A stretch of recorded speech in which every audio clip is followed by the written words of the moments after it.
para hadirin yang dirahmati sekalian, mengumumkan ketibaan yang berhormat Datuk Haji Mazlan Bengah, Setiausaha Kerajaan Terengganu, diiringi oleh Yang Berbahagia Puan Haji Tarizah Haji Ismail, Ketua Pengarah Arkib Negara Malaysia.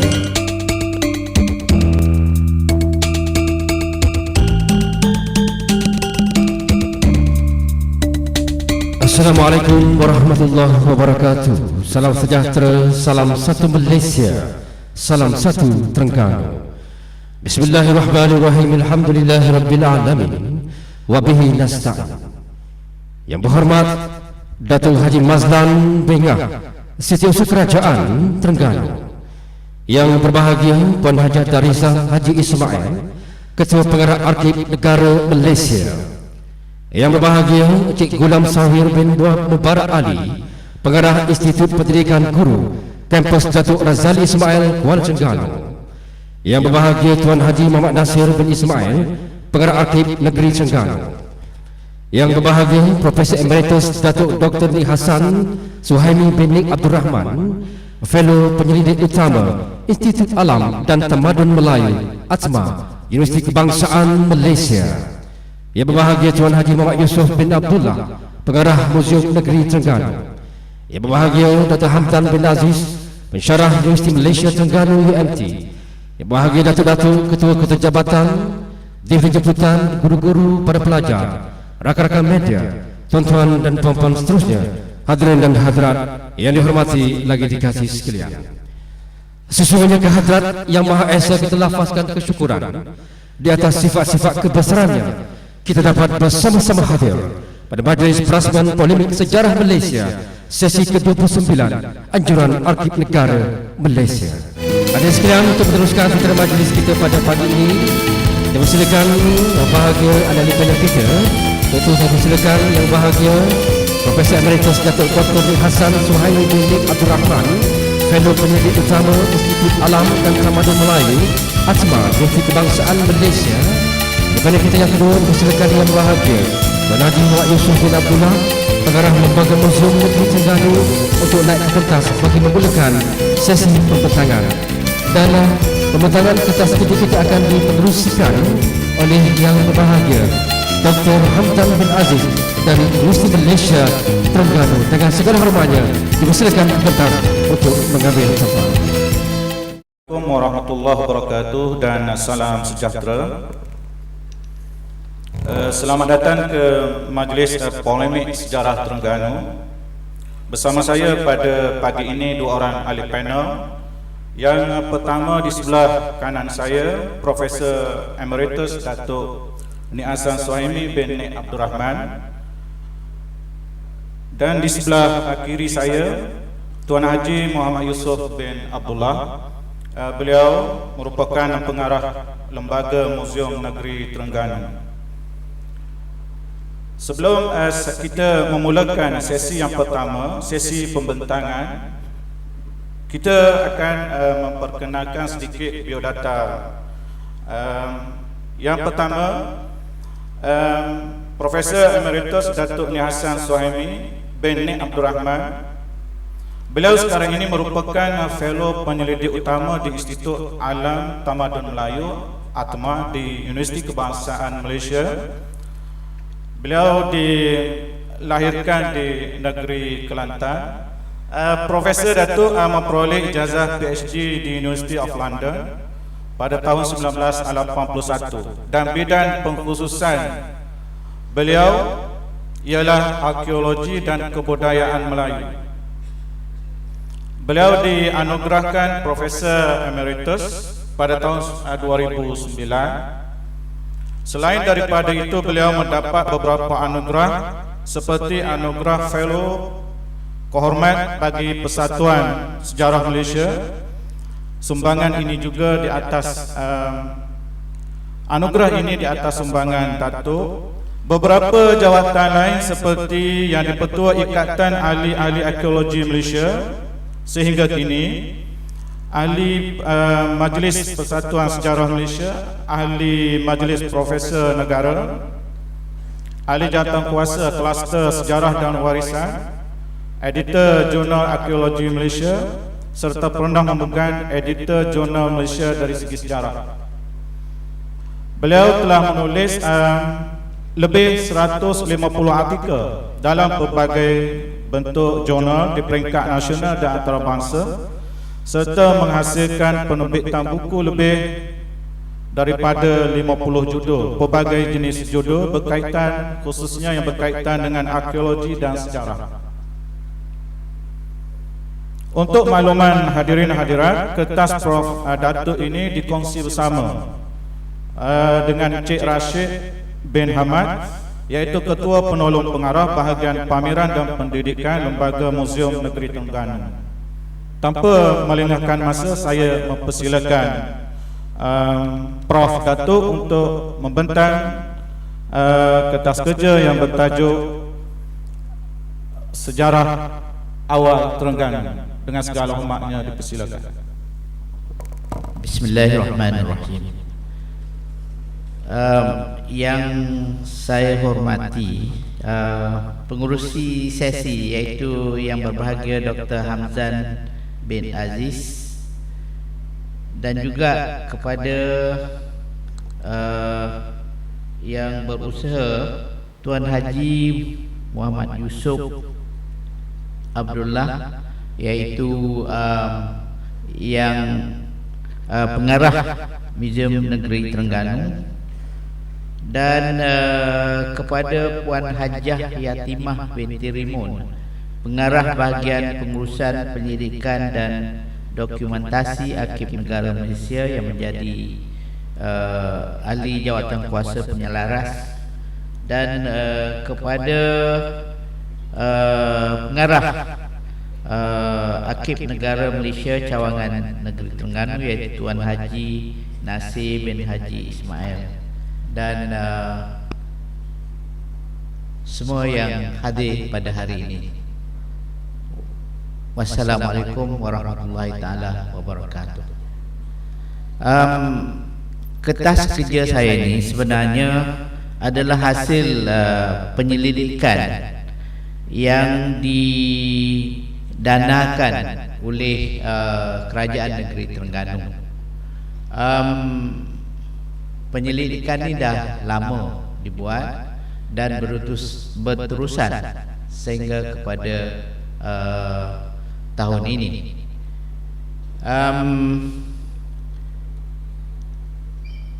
Seperti yang diketahui bahawa penyelidikan ini adalah bersama dengan Jabatan Muzium Negeri Terengganu. Jadi pengarahnya ada bersama kita pada hari ini, dan saya menyediakan kertas ini bersama dengan Cik Abdul Rashid, iaitu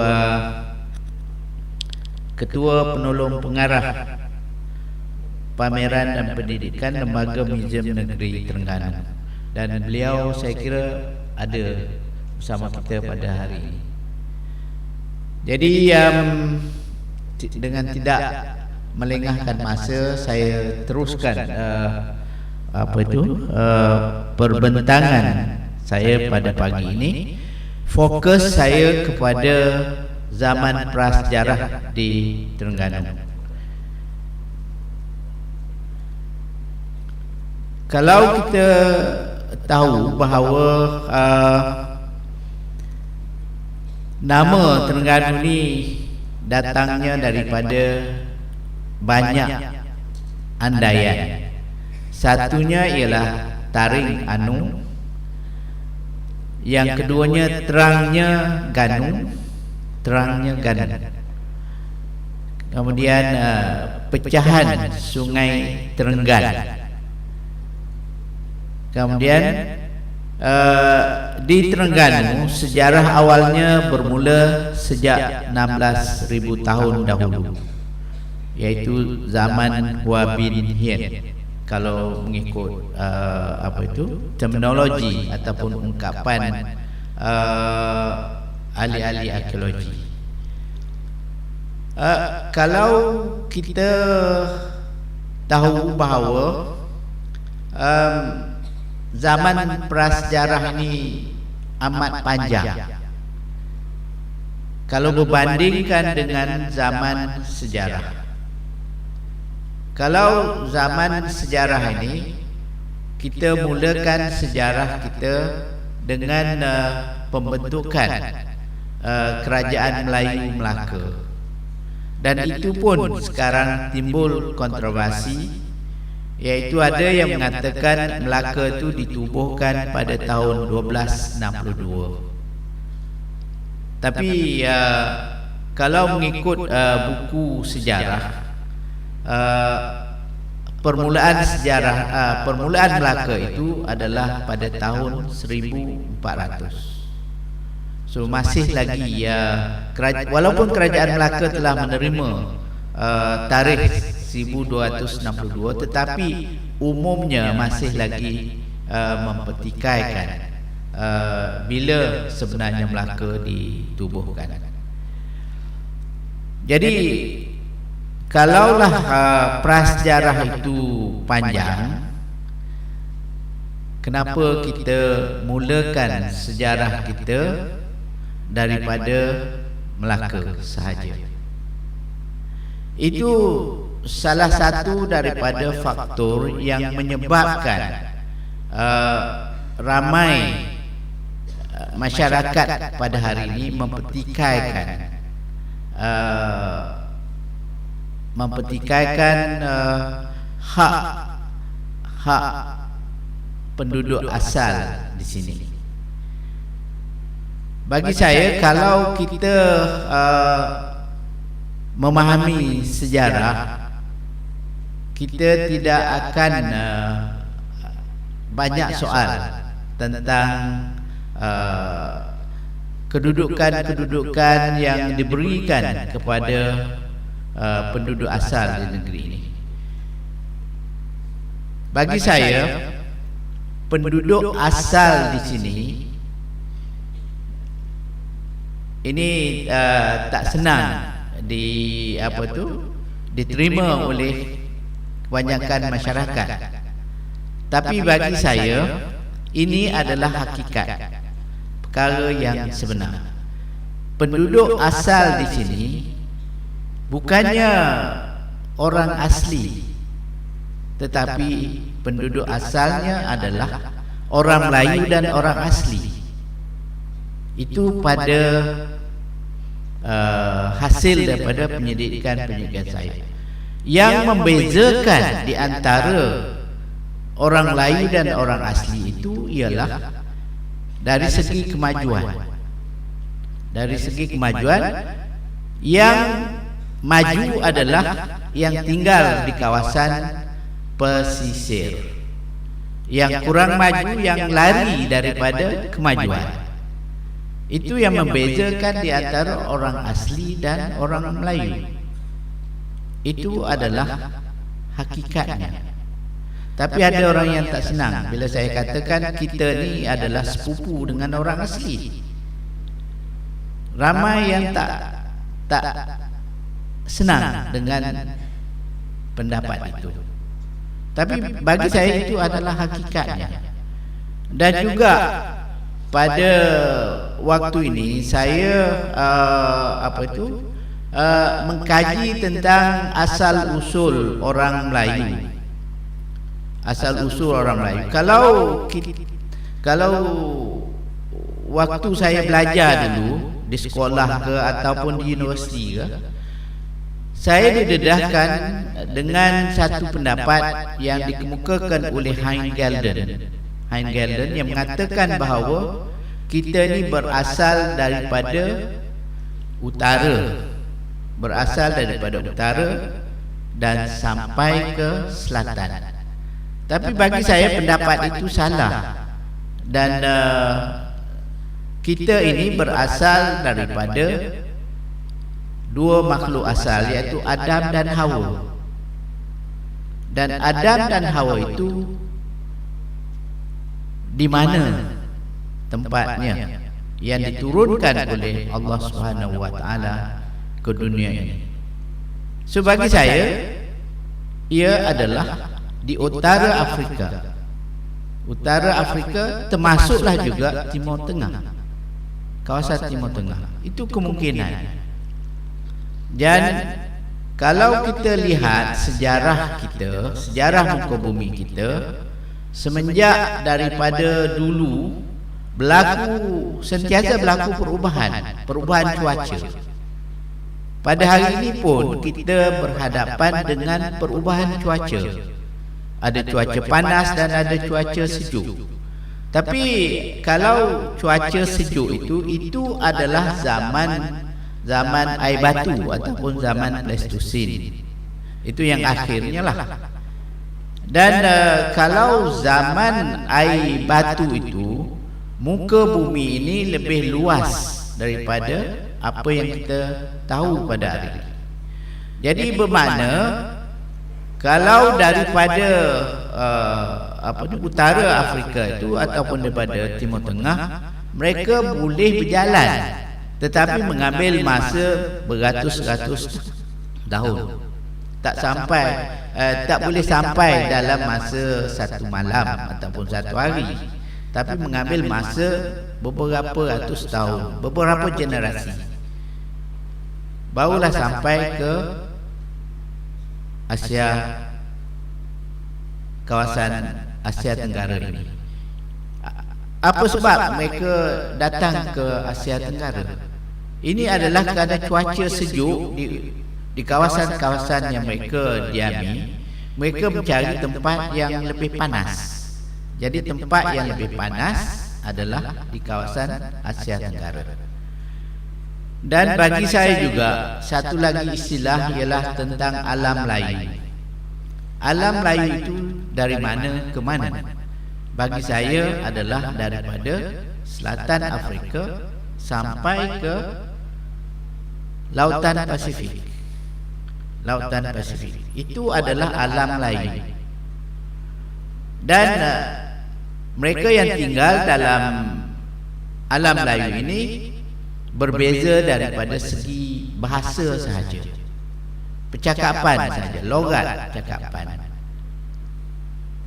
Ini juga boleh kita lihat, katalah perbezaan antara logat orang Terengganu dengan logat orang Kelantan itu berbeza. Perbezaan itu adalah kerana persekitaran, alam sekitar, tidak lain daripada itu. Dan kalau kita pergi jauh lagi ke Borneo ke, kita lihat bahawa wujud perbezaan dari segi logat bahasa itu. Dan sampailah ke Indonesia dan sampai kepada Lautan Pasifik. Itu satu kumpulan yang bergerak, tapi pergerakan itu mengambil masa yang lama, bukannya dalam satu hari ataupun satu malam. Satu lagi ialah pergerakan manusia melalui Selat Bering. Selat Bering di antara China dengan Amerika. Ini juga satu pergerakan. Kalau kita lihat pada waktu ini, manusia di selatan Amerika itu hampir serupa macam orang Melayu. Hampir serupa macam orang Melayu. Jadi saya kira itu pergerakan dari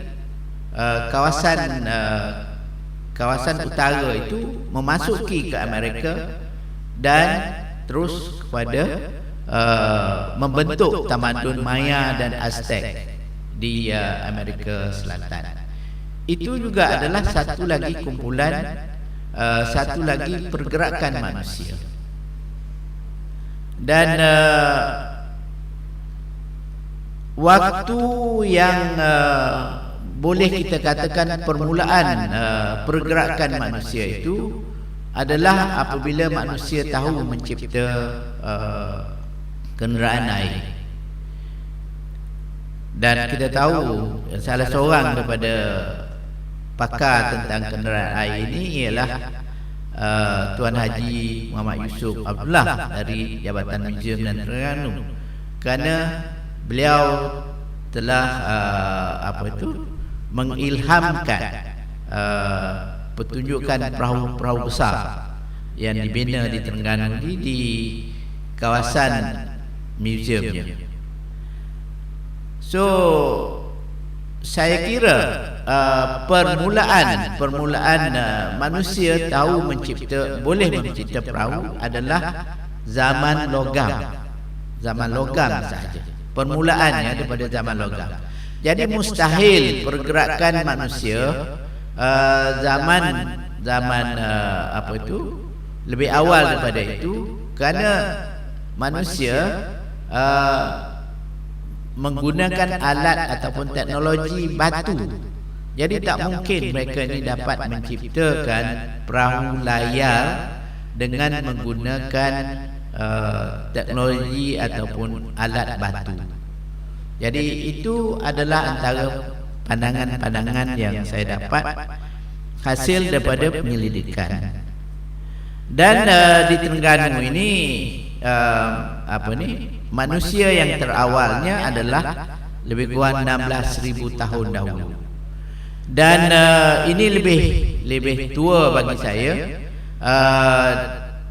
sekiranya dibandingkan daripada manusia Perak Man. Saya juga tidak bersetuju dengan konsep memberikan nama. Bagi saya, kalau memberikan nama itu adalah satu bidang arkeologi, iaitu arkeologi glamour yang saya gelarkan. Jadi untuk naikkan diri sendiri. Jadi penyelidikan arkeologi bagi saya adalah arkeologi itu adalah sejarah. Arkeologi itu adalah sejarah, bukan arkeologi itu adalah antropologi. So bagi saya, kalau arkeologi itu adalah sejarah adalah mencari kebenaran. Fakta sejarah itu digunakan untuk mencari kebenaran, to find the truth. Jadi bukan untuk kepentingan diri, untuk glamour. Dan kalau kita dengar pada hari ini pun buku sekolah tu mereka tak puas hati dengan buku sekolah. Jadi mereka nak tulis satu buku yang baru, iaitu apa yang dikatakan sejarah yang sebenar.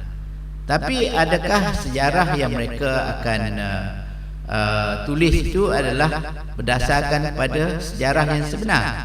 Kerana kita dalam penulisan sejarah ini ada sikap bias ataupun berat sebelah. So kalau kita tu berat sebelah pada satu-satu kaum, bukan berdasarkan kepada kebenaran, bukan berdasarkan kepada terus, sampai bila pun kita tak akan dapat menulis sejarah yang betul-betul berdasarkan kepada the truth, berdasarkan kepada kebenaran.